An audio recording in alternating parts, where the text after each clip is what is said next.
राजनीति बड़ी लगती हो तो फिर एमपी एमएलए की तरह आपस में कुत्ते की तरह लड़ो।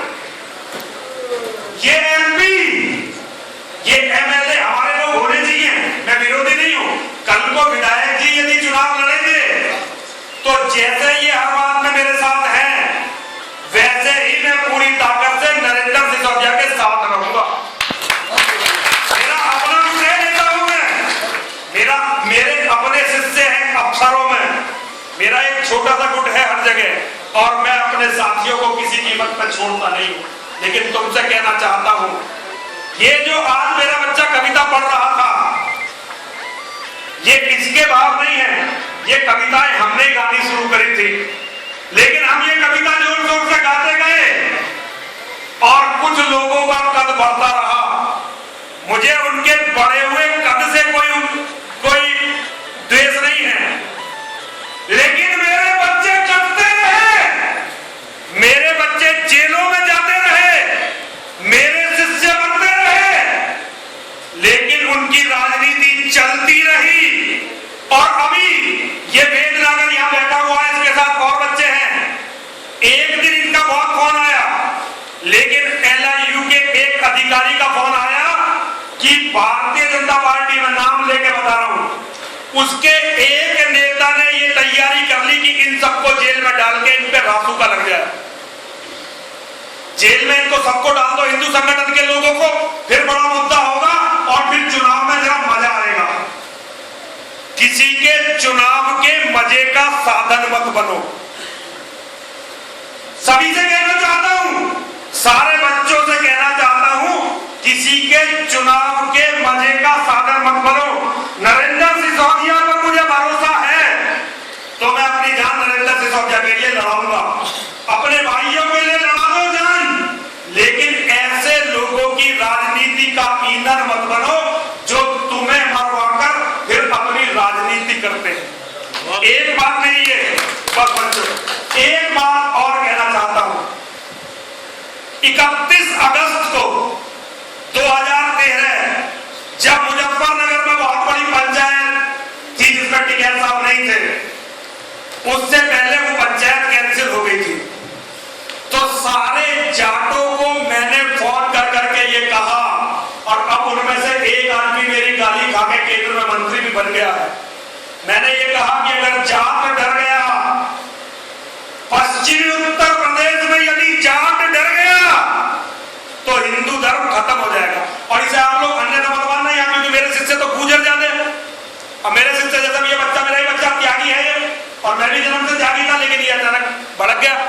अरे तुम मेरे में गिनती है तुम्हारी, यदि नरसिंहानंद की आवाज में अपनी आवाज मिला दोगे तो इतिहास नरसिंहानंद को याद रखेगा और फिर त्यागी समाज भी याद रखा जाएगा। अगर नरसिंहानंद कुत्ते की मौत मर गया तो त्यागियों में तो अभी नरसिंहानंद कोई पैदा हो नहीं रहा बेटा। नहीं, तो मैं आप सभी लोगों से एक निवेदन करता हूं, मुजफ्फरनगर के दंगों के बाद जब मुझे जेल में डाल दिया, हमारे वीरेंद्र जी भी जेल में थे, मुझे 3 सितंबर को, इन्हें 2 सितंबर को गिरफ्तार किया गया था, और इनकी गिरफ्तारी के बाद 3 सितंबर को मैं गिरफ्तार हुआ, मुझे जेल में भेजा गया।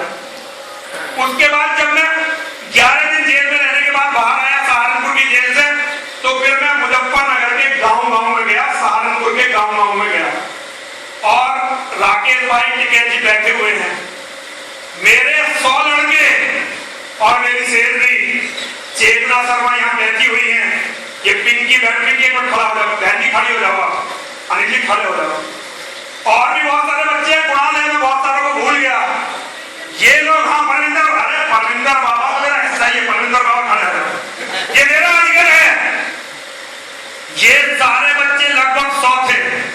मुजफ्फरनगर और सहारनपुर में इन्हें रहने के लिए, टिकाने के लिए कोई तैयार नहीं था। ये रात भर गांवों में घूमते थे, लोगों से कहते थे कि बहुत बुरा हो जाएगा। लोगों ने इन्हें खाने के लिए रोटी नहीं दी। बाद में एक कैंट की गांव का एक आदमी था, कैंट की था ना गांव का, सुनील जानी, उसने रुकवाया इन्हें। पिंकी ये ऐसे ही नहीं लड़ रहा, बड़े जुनून से मेरे से लड़ रहे हैं। जब मैं वहां जेल से आया तो हम सब लोग यही बैठे हुए थे, इसी मंदिर के प्रांगण में। यहाँ